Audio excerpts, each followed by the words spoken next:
तर मुंबईतील बीएमसी मुख्यालय परिसरात सध्या मराठा आंदोलकांची मोठी गर्दी पाहायला मिळते।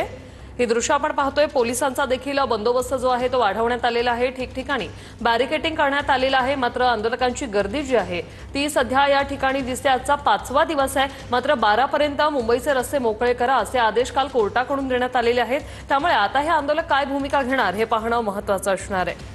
ही बीएमसी मुख्यालय परिसरातली ही दृश्य आपण पाहतोय। ठिकठिकाणी गाड्या ज्या आहेत त्या लावण्यात आलेल्या आहेत। या इमारती बाहेरच या गाड्या ज्या आहेत त्या पार्क करण्यात आलेल्या आहेत। पोलिसांनी रस्ता मोकळा केलेला आहे। मात्र तरी देखील मराठा आंदोलक या ठिकाणी एकवटलेले आहेत। मराठा आंदोलक या ठिकाणी जमलेले आहेत। तर मुंबईतील ही दृश्य आपण पाहतोय।